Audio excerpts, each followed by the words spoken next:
Hallelujah, praise the Lord.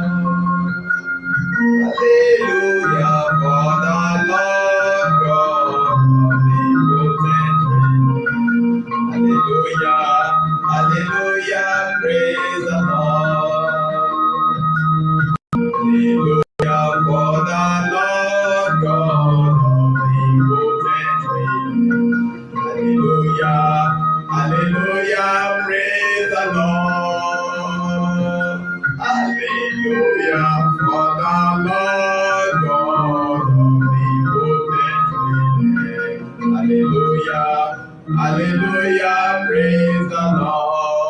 Oh Lord our God, there are the works of man. You are the only God. There is none like you. Oh Lord our God, there are the works of man. You are the only God. There is none like you. Oh Lord our God, there are the works of man. You are the only God. There is none like you.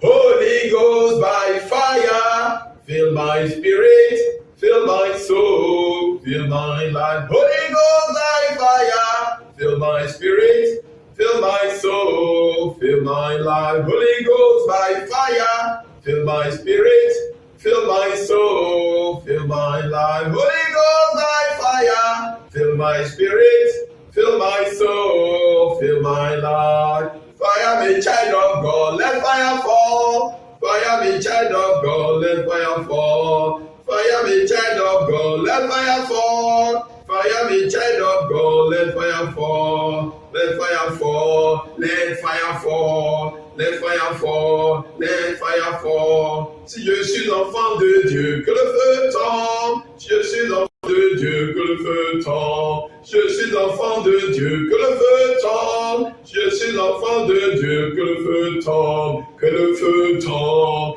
que le feu tombe, que le feu tombe, que le feu tombe, que le feu tombe. Fire me, child of God, let fire fall. Fire me, child of God, let fire fall. Fire me, child of God, let fire fall. Fire me, child of God, let fire fall. Let fire fall. Let fire fall. Let fire fall. Let fire fall. Holy Ghost of fire. Fill me to the brim, fill me body, soul, and spirit. In the mighty name of Jesus Christ, let the fire of God possess my totality now. In the name of Jesus Christ, let the fire of God fall. Fire of God. Holy Ghost of fire. Fill me to the brim. Fill me body, soul, and spirit. In the mighty name of Jesus Christ.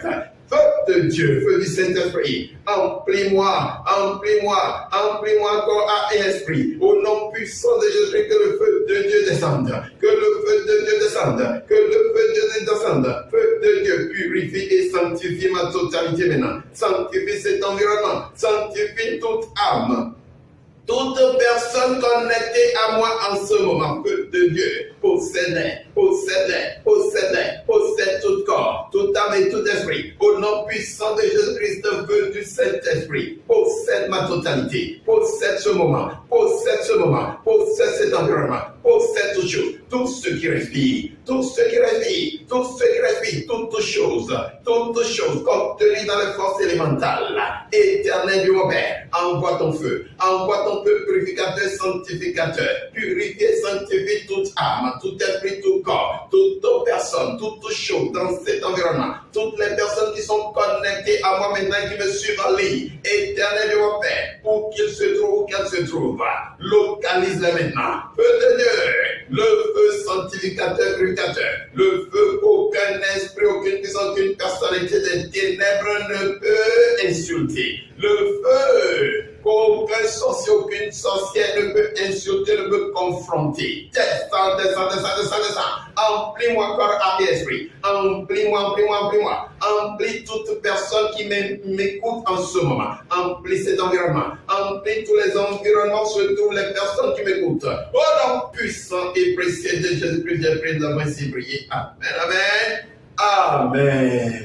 Éternel Dieu mon Père, je te remercie, je te glorifie, je te magnifie. Je bénis ton nom, Père, je te sanctifie, je t'exalte, Père. Prends la gloire, prends toute la gloire. Éternel Dieu mon Père, Dieu Père, Fils et Esprit Saint, le Dieu d'Abraham, d'Isaac et de Jacob, le Dieu d'Élie, le Dieu qui répond par le feu. Possède ce moment maintenant. Éternel Dieu mon Père, prends contrôle de ce moment, prends contrôle de ces instants, prends contrôle de ces instants, ces secondes, ces minutes, ce temps que je veux passer en ligne, en communion avec les frères et sœurs qui sont connectés pour me suivre, avec ton peuple glorieux qui me suit en ligne. Papa, prends contrôle de ce moment. Je disparais afin que toi tu apparaisses. Éternel Dieu mon Père, Seigneur Jésus-Christ de Nazareth, Saint-Esprit de Dieu vivant. Moi je disparais afin que tu apparaisses.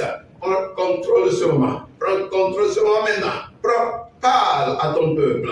Parle à tes enfants. Parle à ton peuple glorieux. Parle. Dis-leur ce que tu voudrais qu'ils entendent et qu'ils comprennent. Au nom puissant de Jésus-Christ, j'ai prié, nous avons ainsi prié. Amen. Amen. Amen. Shalom, shalom, shalom, peuple de Dieu, shalom, bonjour. Sur un autre aspect que le Seigneur m'a recommandé d'intituler le transfert des fardeaux maléfiques dans le fondement du mariage. Le transfert des fardeaux maléfiques dans le fondement du mariage. Je répète encore, le transfert des fardeaux, des bagages maléfiques, des objets maléfiques dans le fondement d'un nouveau mariage. Dans le premier et le second livre des rois, dans l'Ancien Testament, l'histoire d'une femme mystérieuse et extravagante nous est racontée. Elle est présentée par la Bible comme étant l'épouse du roi d'Israël, Achab, qui a régné de 874 à 853 avant Jésus-Christ. Cette femme s'appelait Jézabel. L'histoire de Jézabel, mon frère, ma soeur, bien-aimés, bouleverse l'entendement et défie toutes les frontières de l'audace et de l'outrecuidance humaine. D'abord, Jézabel était une femme étrangère qui est venue se marier en Israël. Mais les dégâts qu'elle a occasionnés en si peu de temps de son séjour en Israël, en termes de vices, de méchanceté, de malfaisance et d'incitation à la rébellion de son mari, le roi Achab, et du peuple d'Israël contre Dieu, je dis ces dégâts étaient d'une ampleur inimaginable et d'une nulle autre pareille. Alors cette femme, Jézabel, puisque c'est d'elle qu'il s'agit, à elle seule, a renversé tout Israël sans se déchire, sans se dissoudre. Nous disons parfois d'un mariage réussi qu'il est fait du ciel. Lorsqu'un mariage marche et que tout marche bien entre les deux conjoints, au sein du microcosme de ce mariage, de ce foyer, les enfants naissent heureux, grandissent en stature, en intelligence, en connaissance divine, sacrée, en sagesse. Lorsque tout marche, le mari prospère, la femme prospère, les enfants prospèrent aussi dans leur éducation. Nous disons généralement que ce mariage, que cette union est faite du ciel. Mais lorsqu'un mariage échoue en catastrophe, il est extrêmement difficile pour quiconque de penser que Dieu est dans un tel mariage. Un mariage qui fait naufrage, où tous les jours, c'est la levée de bouclier, c'est des cris, des tempêtes, c'est des pleurs, des grincements de dents et des jérémiades. Nul, personne sur cette terre ne peut penser sincèrement que Dieu est dans un tel mariage, dans une telle union, dans une telle relation. Car les pensées et la volonté de l'Éternel pour nous, ses enfants, sont des pensées de paix, des pensées de bonheur et de prospérité à tous égards. Et vous vous souviendrez, la parole de Dieu nous dit, dans le livre de Jérémie, au chapitre 29, verset 11, la parole de Dieu nous dit clairement que Dieu connaît les projets qu'il a formés pour nous, ses enfants. Je connais les projets que j'ai formés pour vous, dit l'Éternel dans ce passage. Ce sont des projets de paix et non de malheur, afin de vous donner un avenir et de l'espérance. Voilà ce que l'Éternel lui-même dit de ses pensées propres et de sa volonté pour chacun et chacun d'eux.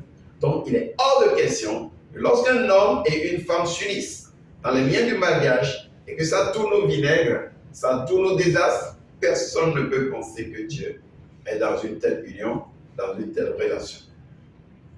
Dans le cas précis du roi Achab et de Jézabel, le diable lui-même semble avoir influencé la décision de se marier. C'est-à-dire, le diable lui-même a tout cuisiné, tout préparé, tout arrangé pour que Achab se marie obligatoirement avec Jézabel. Alors donc, c'était un mariage préparé de toutes pièces, cuisiné de toutes pièces depuis le pandémonium de Satan, depuis le royaume du diable. Satan lui-même s'est arrangé. Il a veillé spécialement que Achab ne puisse aller vers aucune autre femme que vers Jézabel. Le diable lui-même a donc influencé cela, ainsi que toute la conduite du couple qui va suivre après leur mariage. Et l'objectif était que ce mariage puisse servir le dessein de Satan et non celui de Dieu. Mon frère, ma soeur, si tu me suis en ce moment, tu dois donc te poser la question de savoir qu'est-ce qui s'est passé avant que tu rencontres cette femme que tu héberges aujourd'hui sous ton toit comme ton épouse, comme ta femme. Ma soeur, tu dois aussi te poser la même question.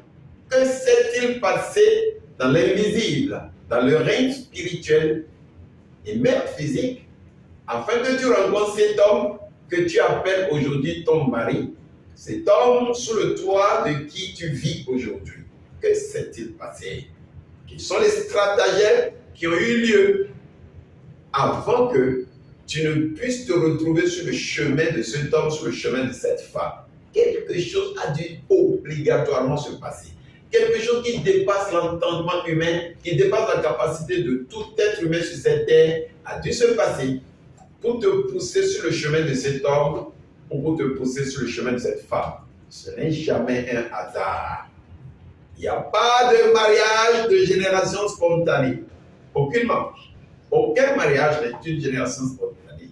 Il y a eu forcément des orchestrations spirituelles hors de notre portée, de la portée humaine, qui ont permis à ce que un beau matin, un beau jour, tu te retrouves sur le chemin de cet homme, pour que cet homme se retrouve sur ton chemin, afin que vous puissiez convoler en juste noces.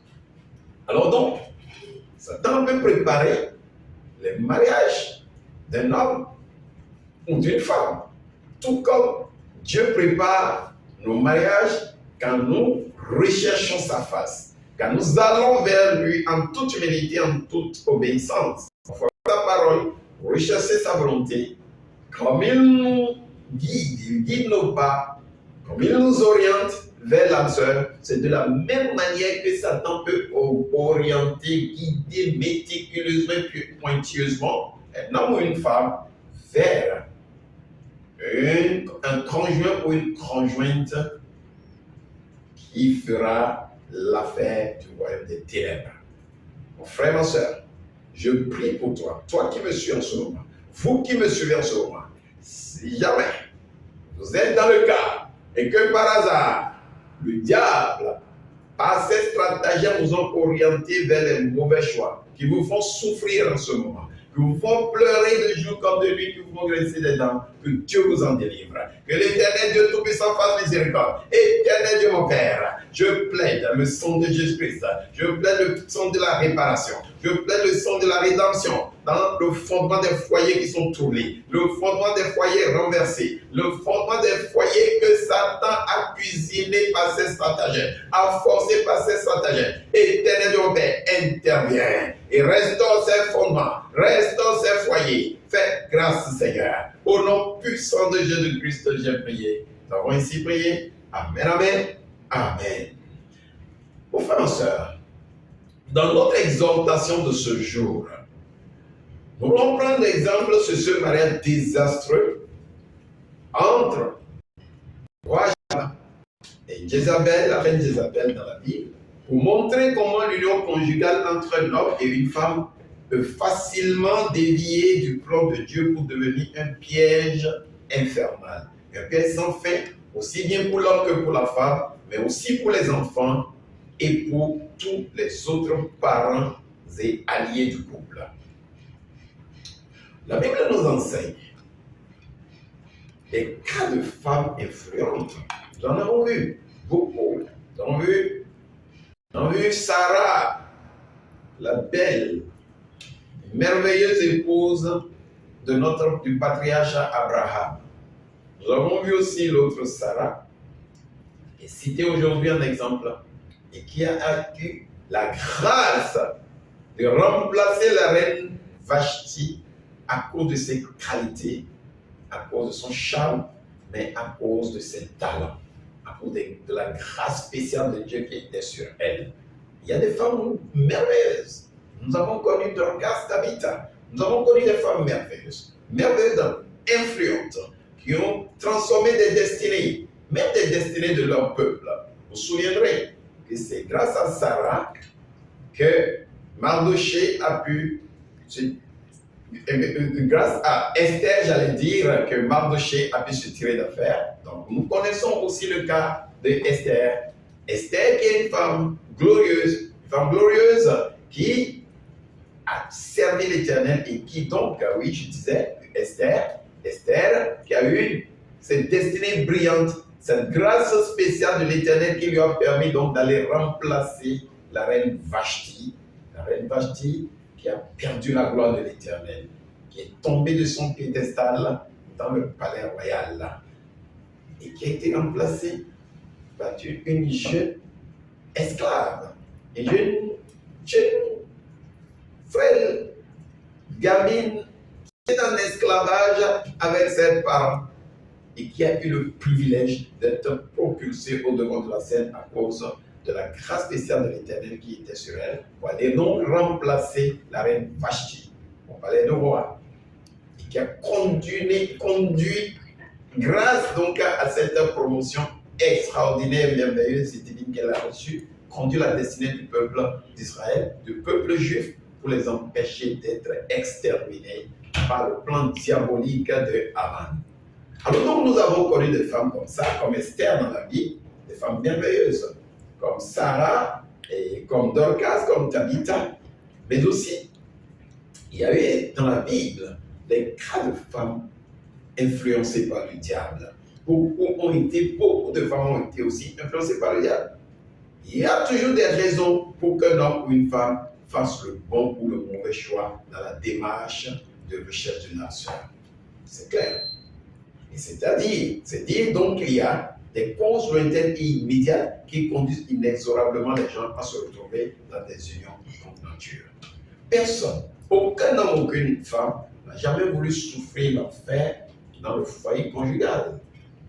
Il n'y a pas cet homme, cette femme qui va se frapper la poitrine pour dire « Moi, je veux souffrir dans le mariage, je veux souffrir dans le foyer conjugal. » Il y a bien des raisons, forcément des causes, soit lointaines ou soit immédiates, qui amènent des femmes ou des hommes à se retrouver piégés dans des unions toxiques, dans des mariages toxiques, dans des mariages et des foyers infernaux.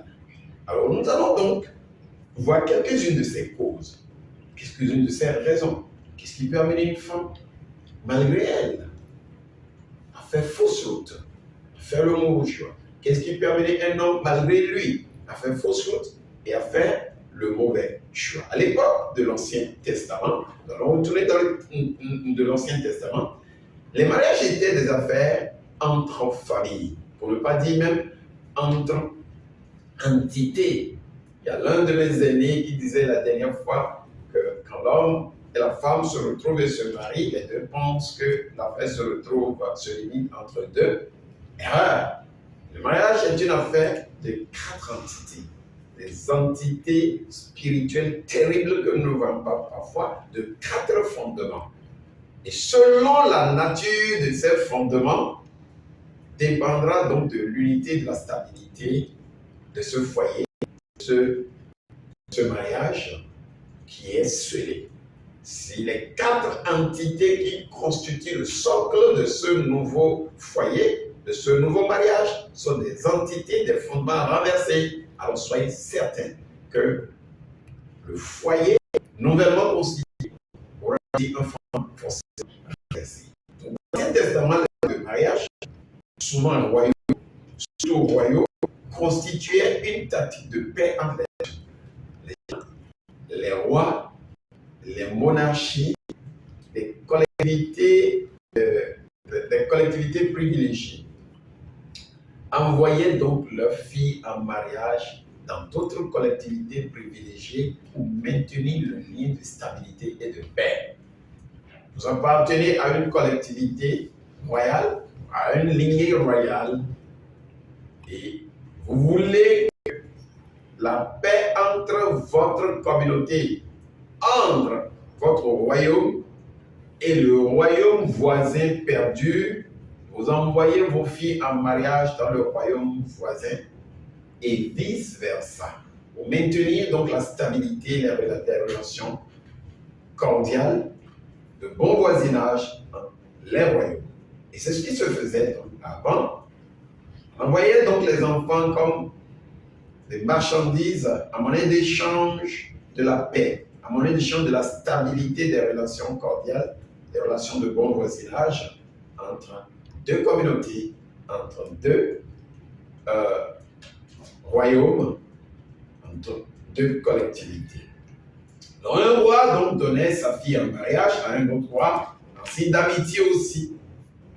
Et aujourd'hui, jusqu'à présent, jusqu'à l'instant où je vous parle, ça continue encore dans certaines communautés, surtout dans les oligarchies, dans les lobbies, dans certaines communautés privilégiées, dans certaines familles aisées. Les gens préfèrent donner leurs filles, leurs enfants, leurs garçons, sceller des unions de mariage entre leurs enfants pour que la richesse demeure entre riches. Entre communautés riches, entre familles riches. En réalité, c'était pas un mariage fondé sur la parole de Dieu, sur les principes bibliques, les principes divins. C'était juste des unions basées sur des intérêts et des intérêts égoïstes, basées sur des intentions égoïstes, basées sur tout simplement sur la recherche d'un avantage précis. Et voilà donc comment se faisait le mariage. Le mariage, en signe d'amitié, ou du moins de détermination à résoudre parfois des différends. Parfois, quand il y avait des incompréhensions entre certaines familles, pour calmer cela, on envoie une fille de cette famille en mariage dans l'autre famille pour dire, bon ben écoutez, la paix. Faisons la paix. Et vice-versa, on mariait les enfants. Et ces enfants devenaient des témoignages, des signes, des symboles de témoignage de la paix entre les 2 communautés, les 2 familles, ou les deux, ce que je peux appeler monarchie. Alors, le mariage d'Achab et de Jézabel semble avoir été un mariage de confiance aussi. Pareil, dans ce que je viens de décrire. Le sceau d'une alliance, c'était comme c'était le sceau d'une alliance entre Omri d'Israël et Ethbal de Tyr. Bien que c'est vrai, dans la Bible, cela n'a pas été expressément mentionné noir sur blanc comme nous le décrivons. Mais les signes, les symboles et la démarche était très clair que c'était un mariage de convenance.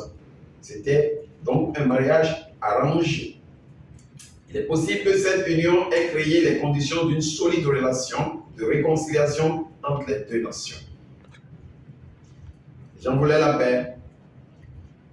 Et ils ont envoyé donc Jézabel de ce côté pour que la paix règne entre les deux communautés.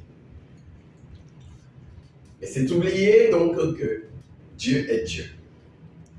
Et Dieu ne cautionne pas ces genres de relations basées sur des convenances.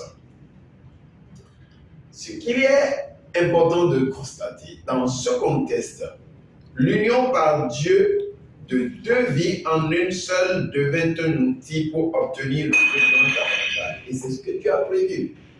Pour Dieu, le but du mariage est le bonheur des deux personnes engagées. Dieu n'a jamais recherché la convenance d'une communauté, la convenance d'un roi ou d'un monarque ou de qui que ce soit, mais pour les intéresser eux-mêmes.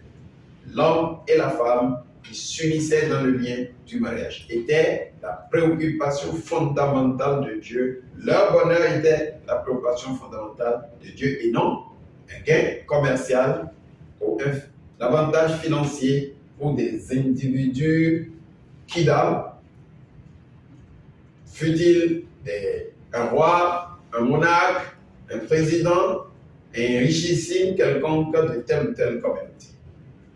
On peut réduire donc à deux les principaux buts du mariage, tels que institutionnalisés par Dieu. Nous en avons d'ailleurs parlé le dimanche dernier. Premier est que l'homme a donné des noms à tout le bétail. Le récit divin de la création a confirmé cela. Que l'homme a donné des noms à tout le bétail, aux oiseaux du ciel et à tous les animaux des champs. Mais l'homme n'avait pas vu son semblable. Il ne trouva pas d'aide qui fût son vis-à-vis, alors l'Éternel était obligé de le faire tomber dans un profond sommeil. Il s'endormit et Dieu prit une de ses côtes et referma la chair à sa place. L'Éternel Dieu forma alors une femme de la côte qu'il avait prise à l'homme et il l'amena vers l'homme. Et l'homme dit, cette fois c'est l'os de mes os, la chair de ma chair. Il y avait donc un commencement. Avant que Dieu n'institutionnalisât le mariage, il y a eu un début. Il y a eu une démarche qui n'était basée sur aucune convenance, sur aucun intérêt égoïste, sur aucune appréciation égoïste de Dieu, mais sur l'intérêt primordial de Adam. Pour que Adam ait le bonheur, pour que Adam soit heureux. C'est pour ça donc que Dieu créa Ève pour Adam, l'os de ses os, la chair de sa chair. Il quittera ensuite son père et sa mère et s'attachera à sa femme et ils deviendront une seule chair. Fut la deuxième recommandation que Dieu fit après avoir créé la femme. Et ça, vous le lirez clairement dans le livre de Genèse chapitre 2, du verset 20 au verset 24. Il y a une démarche fondamentale divine, sacrée, pour que l'homme puisse s'attacher à l'âme sœur et que la femme s'attache aussi à l'âme sœur. Il y a une démarche fondamentale. La femme n'est pas créée par hasard. La femme est créée parce que l'homme avait besoin de connaître le bonheur, avait besoin d'avoir une aide semblable à lui, l'os de son os et la chair de sa chair. Et ce n'est pas à n'importe quelle personne donc que Dieu rattacha Ève. Dieu a rattaché Ève à l'os de ses os, à la chair de sa chair, à son semblable, pour qu'elle soit une aide parfaite à Adam. Ce n'est donc pas une génération spontanée, ce n'était pas donc une abracadabra, ce n'était pas donc une histoire arrangée de toutes pièces, simplement parce qu'il fallait donc contenter un roi, un prince, un monarque ou une communauté, une nation quelconque. Que s'est-il passé après pour que cette femme qui est censée être l'aide, le semblable parfait du roi Achab devienne une Jézabel monstrueuse.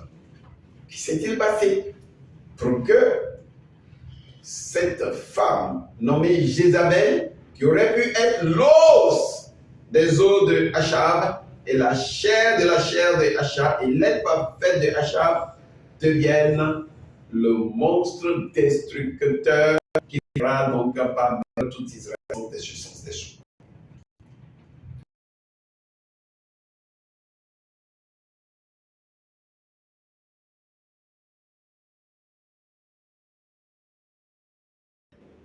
Mon frère, ma soeur, il y a tant et tant de choses qui se passent dans nos maisons, dans nos foyers. Nous pensons que les autres ne voient pas. Oui, tu peux dire que ton mari ne voit pas, que ton mari ne sait pas. Tu peux dire que ta femme ne sait pas, mais Dieu sait. Et toi aussi, tu le sais. Et tu es conscient. Tu sais que c'est ça qui est en train de dévaster ton foyer, de ruiner ton mariage et tes relations conjugales. Pourquoi ne confesses-tu pas ça? Jézabel a introduit ces choses dans la maison de Dieu. Et comme elle était habitée par une entité terrible qui lui donnait la force et la domination et l'autorité de son mari, elle a imposé à son mari de tourner le dos au Dieu d'Israël, le Dieu d'Abraham, d'Isaac et de Jacob, pour adorer Baal. Et non seulement ça, il a amené son mari, le roi, à imposer au peuple d'Israël d'adorer Baal.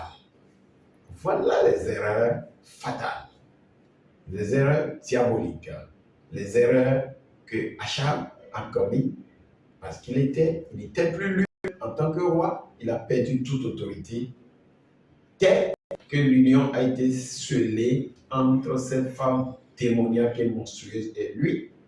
Le démon qui habitait cette femme, les démons, la légion de démons qui habitait cette femme a pris dessus sur lui en tant que roi. Il a perdu toute autorité en tant que roi. Et c'est la femme qui était devenue l'autorité principale dans le royaume et qui dictait tout et qui obligeait maintenant le roi à imposer au peuple d'adorer Baal et de tourner le dos au Dieu d'Israël.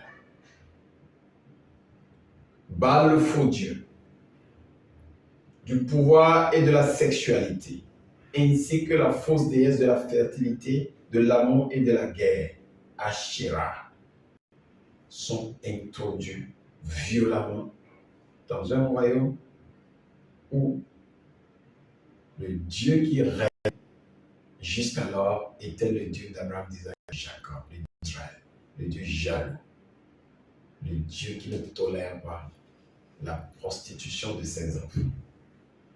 Il a été violemment dévoyé sur son propre terrain, sur son propre terroir. Les cultes d'adoration de ces dieux païens ont commencé ainsi en Israël et consistaient en des rituels de débauche, des pratiques sexuelles enveloppées de dépravation partout. Ils comprenaient également des rites ou des sacrifices abominables avec des animaux et des objets de nature humaine. Voilà ce que Satan a voulu faire en obligeant Jézabel à aller se marier à Achab ou inversement, en obligeant Achab à prendre pour épouse Jézabel. Satan voulait simplement prendre contrôle du territoire d'Israël, du royaume d'Israël, pour en faire un lieu de dépravation, un lieu de débauche. Et dès que le mariage est scellé, Dieu que Jézabel a emporté dans sa vallée, dans sa sphère, dans son foyer conjugal, commençait par régner en maître. Et c'est des cultes d'adoration à ces dieux païens qui ont commencé sur la terre du Dieu d'Israël. La terre que Dieu a promis à son peuple sur cette terre sacrée. C'est des dieux païens qui ont commencé par régner. Et le peuple était obligé de se soumettre à ces dieux, d'offrir donc des libations, d'offrir des sacrifices, de vouer des cultes à ces dieux étrangers, des rituels de débauche et des pratiques sexuelles rempli de dépravation à ses dieux. Et tous ces rituels comprenaient des rites ou des sacrifices abominables, des rites à des animaux, à des objets de nature. Comme nous l'avons expliqué ici haut, Jézabel était une reine d'origine phénicienne, mariée au roi Achab, du royaume du nord d'Israël. Elle était très possessive et avait tellement d'influence sur le roi Achab, à tel point qu'il lui a été très facile d'introduire donc ce culte et l'adoration des dieux païens de Baal et d'Asherah en Israël pour corrompre le peuple d'Israël, pour compromettre la foi du peuple d'Israël et exposer le peuple d'Israël à la colère de Dieu. Et ce n'est que ça que Satan voulait. Satan voulait compromettre la foi du peuple d'Israël, créer la confusion au sein du peuple sur la terre d'Israël et faire descendre la colère sur le peuple d'Israël pour l'exterminer. Il voulait exterminer le peuple d'Israël par son propre Dieu, en provoquant la colère de Dieu sur son propre peuple. Bien-aimé, l'esprit de Jézabel est l'un des démons du malin dont la mission est de détruire les hommes de l'autorité. Les hommes qui ont de l'autorité dans la société, cet esprit a pour mission de les détruire. En tant qu'apôtre, en tant que prophète, en tant que serviteur de Dieu, dans nos églises, nous devons comprendre ça. Nous devons savoir que nous sommes exposés, ministres, serviteurs de Dieu, dans la vie du Seigneur. Vous êtes les premières cibles. Les premières cibles. Et vous devez vous en méfier. Vous devez le savoir. Vous devez connaître ces manifestations. Vous devez connaître comment cet esprit, ce démon, se manifeste. Donc, c'est pour cette raison qu'il est très important que cet être, de comprendre que cet être de ténèbres représente un grand danger pour l'Église de Jésus-Christ. En tant que chrétiens, nous devons avoir le discernement, la sagesse pour reconnaître quand l'esprit de Jézabel opère en quelqu'un. Nous devons le savoir dans nos églises. Nous sommes pasteurs, nous sommes qui que nous soyons, évangélistes, agents de délivrance, ministres de délivrance dans nos églises. Nous devons comprendre dès que nous voyons la manifestation de cet esprit dans la vie de quelqu'un. Et si nous crions à Dieu, nous crions, nous demandons l'aide de Dieu, l'assistance de Dieu pour nous guider dans le combat contre cet esprit par le Saint-Esprit. Immédiatement, Dieu réagit. Dieu nous donne l'autorité, il nous donne les armes, il nous accompagne avec son Esprit Saint pour venir à bout, pour découdre et venir à bout donc, de cet esprit, afin que toute personne qui est possédée par cet esprit dans nos églises soit libérée au nom puissant de Jésus-Christ, et que nous devons nous souvenir aussi des paroles de Paul. Chacun de nous doit constamment se souvenir des paroles de Paul. Dans Éphésiens chapitre 6, verset 12, la bataille que nous menons n'est pas contre des gens de chair et de sang, mais contre des principautés et des puissances, contre ceux qui gouvernent les ténèbres de ce monde, contre les autres spirituels de la méchanceté dans les régions célestes. Les armes de nos combats ne sont pas charnelles, mon frère, ma soeur. Jézabel était une armée. Elle n'était pas qu'un seul individu. Elle n'était pas qu'un seul individu. Si elle n'était qu'un seul individu, elle n'aurait pas fait autant de dégâts en Israël, autant de désastres dans le foyer de son mari. De la même manière aujourd'hui, nous avons plein de foyers qui souffrent dans le monde, qui sont dévastés. Vous voyez la brutalité, la violence avec laquelle ces foyers sont dévastés, sont perturbés. Vous vous rendez compte que ce n'est pas un seul individu qui agit, mais c'est une légion. C'est une légion, c'est une armée spirituelle au service du mal, au service de Satan qui agit. Jézabel fait partie donc de ces hôtes spirituels des ténèbres, et chaque fois que le malin voudra détruire quelqu'un du peuple de Dieu, ce sera donc l'un de ces esprits qui brandit pour agir. L'esprit de Jézabel peut être vu participer aux sphères d'autorité, partout où vous êtes. Quand vous avez les yeux spirituels, le discernement, vous le comprenez. C'est pourquoi il est l'esprit de Jézabel. Il est également connu comme le souverain des ténèbres. On l'appelle le souverain des ténèbres. Il apparaît partout, dans les sphères du pouvoir, dans les gouvernements, dans les lieux d'influence. Cet esprit, ce démon agit partout. Et il n'est pas seul. Je répète, c'est une légion qui cause des dégâts, des catastrophes d'une ampleur incommensurable. Voilà pourquoi nous devons comprendre ça. En tant que chrétiens d'aujourd'hui, nous devons être aux aguets. Nous devons être vigilants. Son influence maléfique est utilisée partout. Partout il passe pour contrôler, pour contrôler les personnes au sein des gouvernements, au sein des appareils d'État, au sein des appareils, au sein des collectivités où les gens doivent réaliser de bonnes choses. Au sein, dans les milieux d'affaires, ce monstre est partout aujourd'hui. Et partout, il occupe partout des positions d'autorité pour régner, pour contrôler et empêcher la manifestation du plan de Dieu. Mais nous pouvons, la bonne histoire, oui, nous pouvons arriver à bout de cet esprit. Nous pouvons arriver à bout de cet esprit. Pourquoi? Mon frère, ma soeur, tu dois comprendre qu'il te faut le discernement. Car une autre manifestation de cet esprit de Javel est la séduction, la flatterie. Quand vous ne faites pas attention, vous êtes serviteur de Dieu, vous êtes pasteur, vous êtes évangéliste, vous êtes ministre. Vous pouvez être séduit facilement. Vous pouvez être séduit par la flatterie, par des éloges, par la tromperie, des paroles trompeuses. Parce que cet hôte du mal essaiera tout contre vous, pour vous déstabiliser, pour vous empêcher d'accomplir la mission que Dieu vous a confiée, afin de prendre contrôle de la sphère de pouvoir que Dieu vous a confiée. Il peut tout faire. Cet hôte du mal essaiera de projeter quelque chose comme si c'était bien, et très subtilement, vous le croyez, vous l'écoutez facilement, vous pensez qu'il était en train de vous parler, qu'il était de votre côté en train de vous aider. Mais ce qu'il cherche, véritablement, c'est d'avoir le contrôle, la domination, la confiance et avoir accès à un lieu d'où il pourra agir facilement pour déstabiliser la majorité. Imaginez les dégâts qu'il a créés en Israël, dans tout un royaume, dans tout un peuple.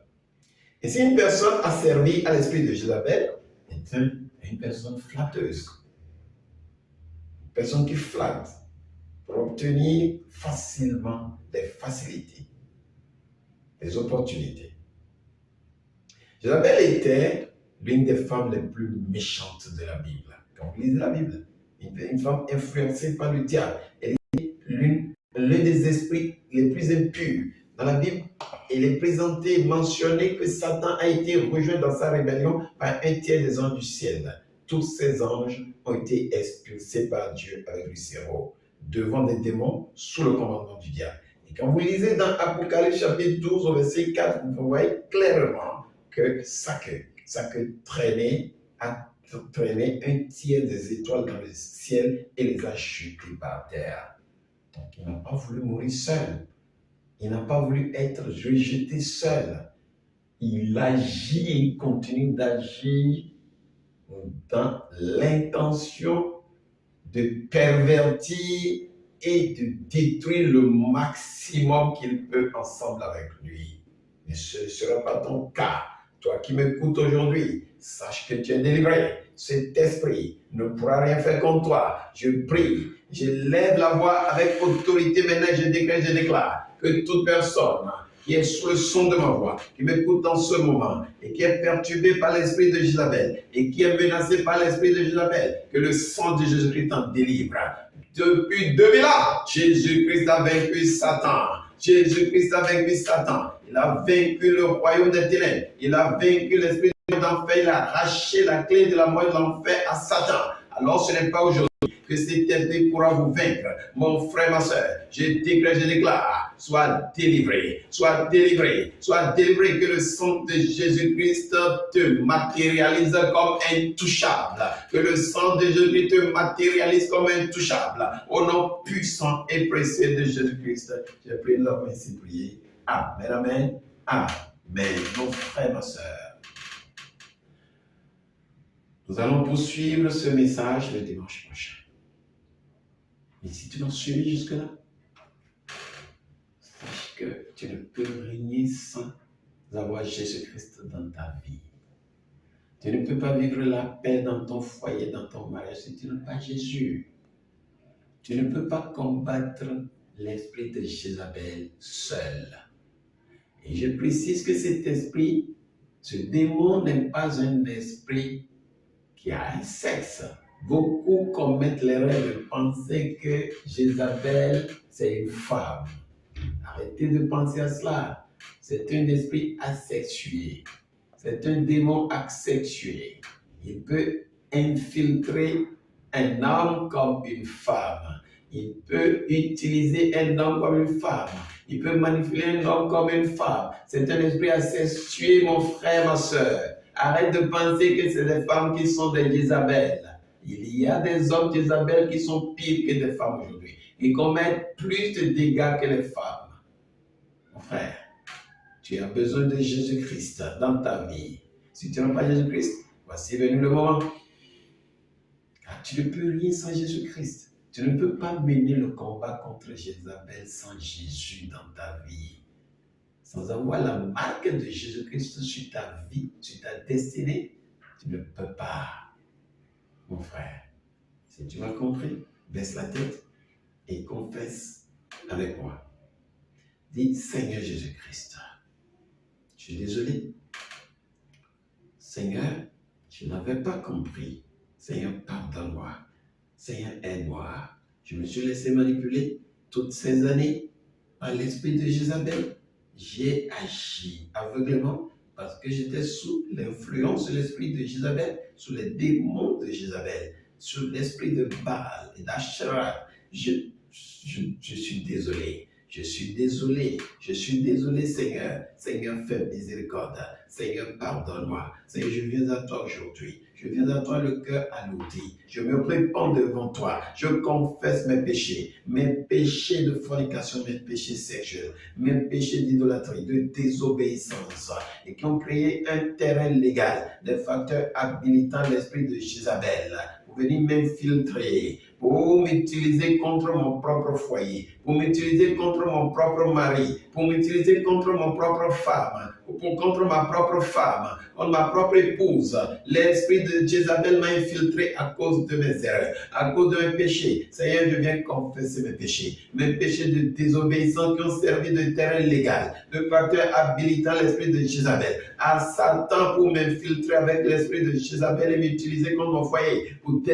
déstabiliser mon foyer, pour fracasser, créer des tempêtes partout dans mon foyer.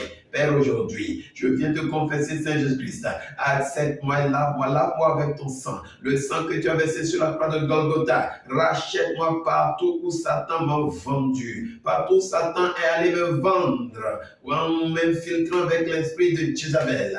Rachète-moi de ces endroits. Partout où Satan est allé me vendre pour m'utiliser comme un agent du mal. Seigneur Jésus-Christ, rachète-moi. Rachète-moi avec ton sang, le sang de la rédemption que tu as versé sur la croix de Golgotha. Rachète-moi. Seigneur, tire-moi de ta d'ordure. Tire-moi de ta d'ordure, relève-moi de la poussière. Fais de moi ton disciple. Tiens-moi la main. Tiens-moi la main et accompagne-moi. Tout le restant de ma vie, je veux être ton disciple. Je dis adieu au monde. Je dis bye-bye au royaume des ténèbres. Je dis adieu au péché. Seigneur, je veux te servir le restant de ma vie. Je dis adieu à l'esprit de Jézabel. Je divorce avec Satan et ses démons.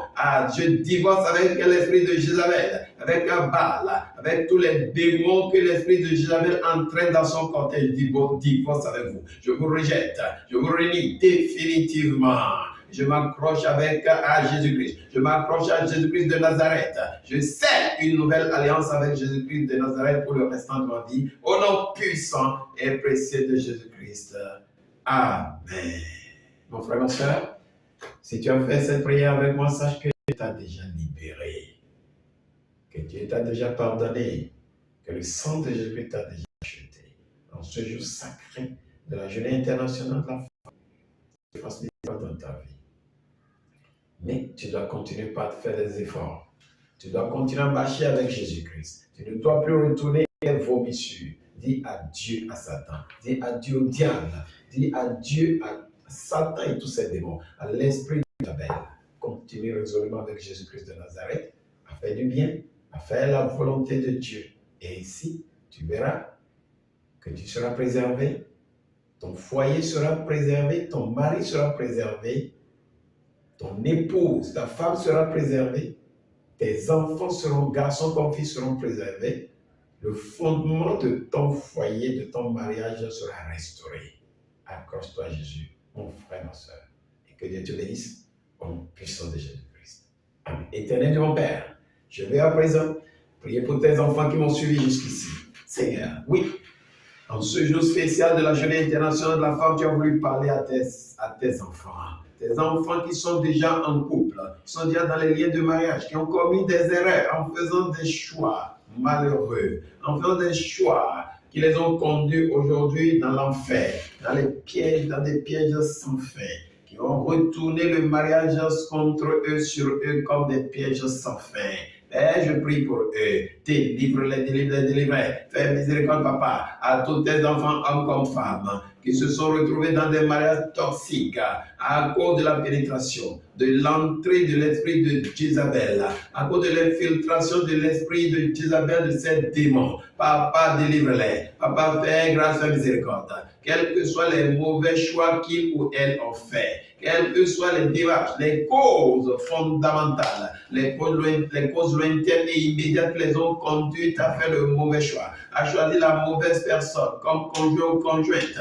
Papa, fais miséricorde. Restaure-les, restaure tes enfants. Restaure-les dans le lien du mariage. Restaure tes enfants, restaure-les, restaure-les, restaure-les. Guéris les fondements des mariages partout dans le monde entier. Père, où tes enfants souffrent dans le lien du mariage, où ces enfants sont devenus des esclaves de leurs propres époux, de leurs propres épouses, dans les liens du mariage, où tes enfants sont malmenés, ballottés par des tempêtes quotidiennes partout, Père. Délivre-les, papa. Fais miséricorde. Fais miséricorde. Assiste les pères. Assiste les pères à faire restitution, à faire réconciliation et à se rattacher à toi pour obtenir, Père, la délivrance totale. Sang de Jésus, délivre les fondements des mariages. Seigneur Jésus-Christ envoie le sang que Jézabel ne peut pas combattre, le sang que Jézabel ne peut pas insulter, ce sang qui est plus fort, plus puissant que le sang d'Abel. Envoie ce sang dans les fondements de tous les mariages renversés, de tous les mariages pollués, de tous les mariages attaqués, infiltrés, pestiférés par l'esprit de Jézabel. Sauve-les, sauve-les, sauve-les. Délivre-les, Seigneur. Délivre-les, Seigneur. Sang de Jésus, restaure les fondements des mariages. Guéris les fondements des mariages. Au nom puissant et précieux de Jésus-Christ, j'ai prié, nous avons ici prié. Amen, amen. Amen. Seigneur, merci. Père, merci. Seigneur Jésus-Christ, merci. Oh, que tu es bon, tu es merveilleux, papa. Papa, tu es fidèle. Merci pour ce que tu as fait encore aujourd'hui. Papa, visite tes enfants, chacun de tes enfants, où qu'ils se trouvent, quelles que soient les erreurs qu'ils ou elles ont commises. Ces esprits ne sont pas encore dans la relation, ne sont pas encore le fruit des mariages. Ils cherchent la sœur, il est à l'âme sœur. Conduis-les dans le cheminement indiqué, dans le cheminement fondamental, dans le cheminement divin. Aide-les, Seigneur, à fermer toutes les portes que Satan pourrait utiliser pour les infiltrer avec l'esprit de Jézabel.